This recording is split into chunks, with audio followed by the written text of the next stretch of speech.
Here I am thinking I'm being cute, and this coffee mug has betrayed me and is dripping coffee all over my white tank top.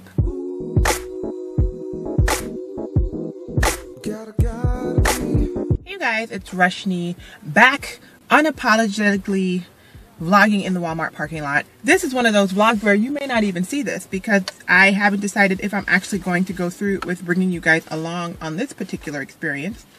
But I figured if I was going to, I should at least film a beginning. Now, if you do see this vlog, you could tell by the title what it's going to be about. Flickerbug may be having brain surgery again. And yeah, so if you guys don't know, Flickerbug is my son. He's 2 years old. He was born with spina bifida, hydrocephalus, some other stuff. I'll put links to all the back information so you can catch up down below. And he may need to have surgery again, brain surgery. He has had other surgeries, but he has had, to date, 3 brain surgeries and 1 surgery scare. So this would actually be, if it happened, the 5th iteration of us being in the surgical room, blah, blah, blah. So if you watched my last vlog where I took you guys along with me for the week and we had all those doctor's appointments, you'll remember that one of them was an MRI. Long story short, his MRI shows that he can be classified as shunt failure. And the problem with hydrocephalus over time as a slow malfunction, if you don't know what hydrocephalus is, it's water on the brain. That's what old people used to call it, but I'll put a link to all this down below or you could Google it. The problem with the chronic shunt malfunction is that it can eventually cause some brain damage. So over time, slowly. So that's kind of the world we're living in right now. And we made an appointment to go see his doctor next week to just discuss our options, talk through the test results, etc., etc. Hey you guys, it is Tuesday, October the 7th, and this is part 2 of the vlog that I hope you guys never have to see. Yeah, so Flickerbug and I are on our way to the hospital right now to have 2 appointments. The first of which is just to get his car seat checked, and the second is to meet with his neurosurgeon to discuss the results and what our options are concerning his MRI situation that I told you guys about in the last clip. So yeah, we had a little mess go on now with scheduling, and that I'm still trying to figure out because my husband's supposed to be coming to meet us for the neurosurgery appointment, but neurosurgery needs to switch the appointment time. So I'm headed there anyway. I'm going to see what I can get done. Hopefully my husband can make his way down here. If not, we're just going to have to call him, like teleconference him in, which sucks because I would like him to be able to see the actual MRI results. But so goes it in the life of such things. Here's Mr. and here's me, and we have to wait an hour for the appointment, even though we are on time for the appointment time, but they are behind an hour. So yeah, this kind of sucks because this adds a little bit of anxiety to an already anxious appointment. But so goes it in the land of hydrocephalus. Yeah. Hey you guys, it's Rushni, and it is like 7 p.m. and I totally realized that I did not let you guys know what happened at the doctor's office. I am actually in traffic right now. I'm on my way to dinner with a couple people and I have no gas in my car, so this is not okay. But anyway, so the doctor's appointment went well after the whole long wait. We discussed with the doctor our options, and basically we have 3 options. The first option is to leave Flickerbug as is and don't change anything. Unfortunately, I don't feel like it is a valid option because over time, chronic hydrocephalus can have negative effects on brain development. So obviously as his parents, we have the choice to leave it as is, but I don't think that's what we're going to do, which sucks because that means that we have to go with one of the other 2 options, which both are surgery. So the second option is to revise the shunt or repair the shunt that he has now, which means to take part of it out and redo it and put a new thing in, which sucks, but basically it's brain surgery. And the third option is a newfangled I guess technique or whatever that removes the shunt entirely, and they make a little change to the actual structure of pathways, yada yada. So anyway, my husband did make his way there, and we're just gonna have to be in prayer this week to figure out exactly what direction we need to go in.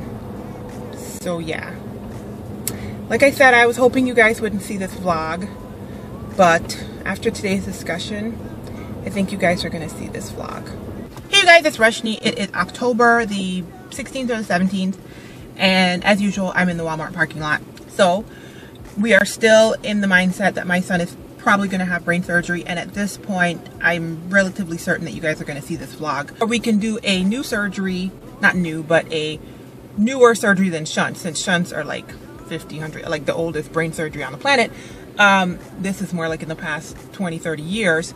Call it ETV. I'll put the name on the screen because I don't remember it. Ventriculostomy thing, where the doctor basically goes in and tries to recreate the drainage valve that is not there, because in most people with spina bifida, the reason why they develop hydrocephalus is the particular part of your brain that drains the ventricular fluid into the meninges, which is around your brain. See, you learn so much, y'all, when you're doing this, is not developed properly. So they're going to go in and try to do something in the front of that. It's a long story, but anyway, that's the gist. So they're going to create it.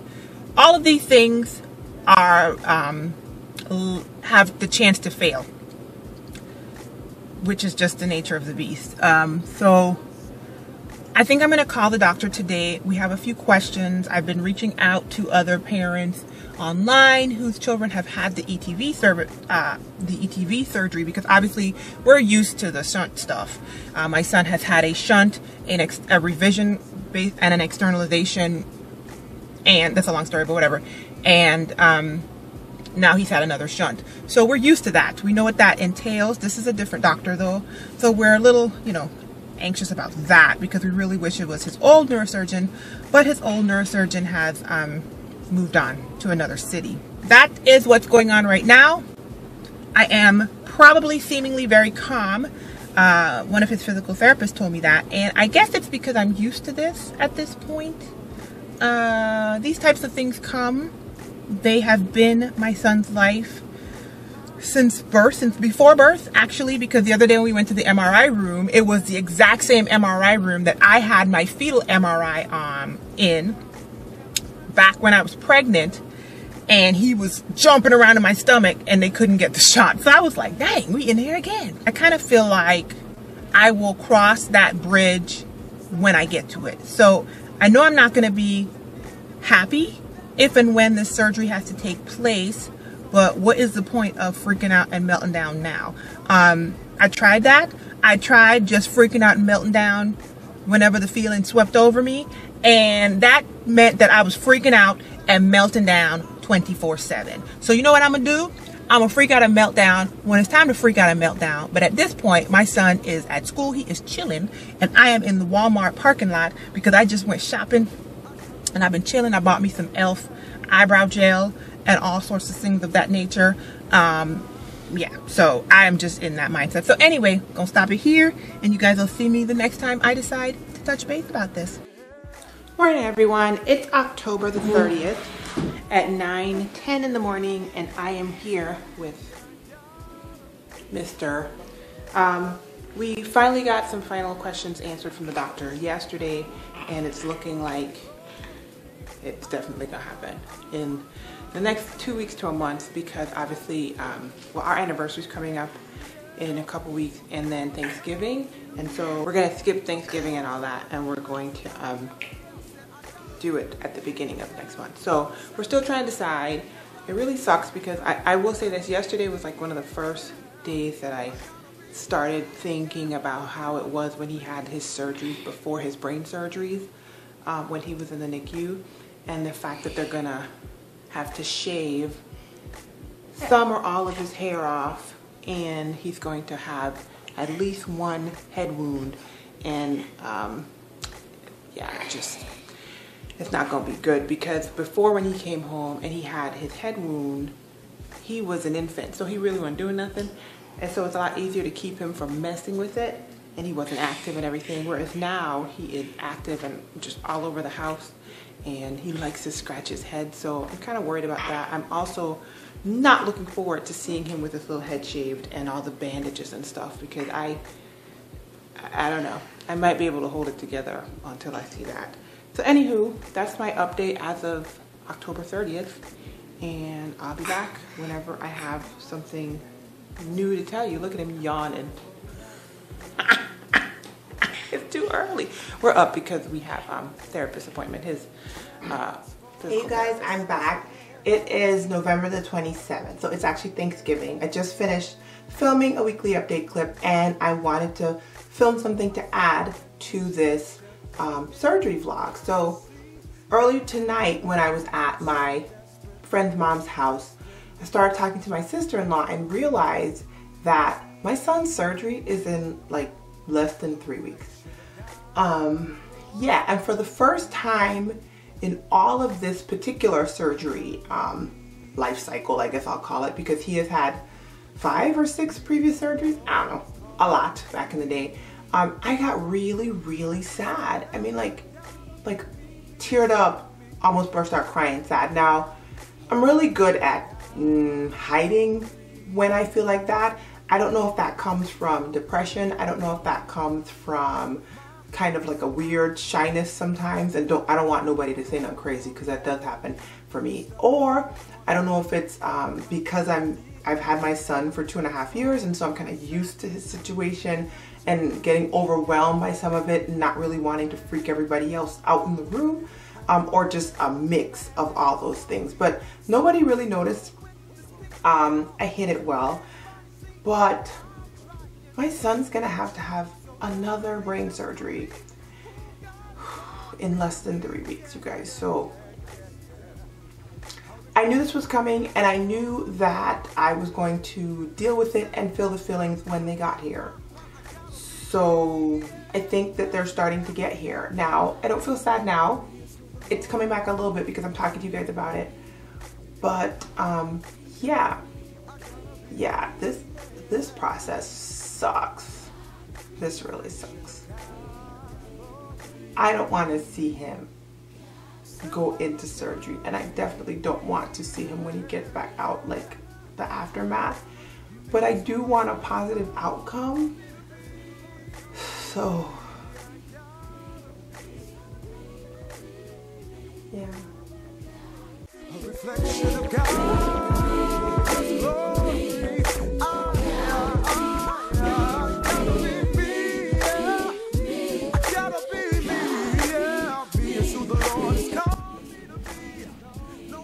I probably won't upload this video because I am crying and I look like hot death, but I figure I should at least tape it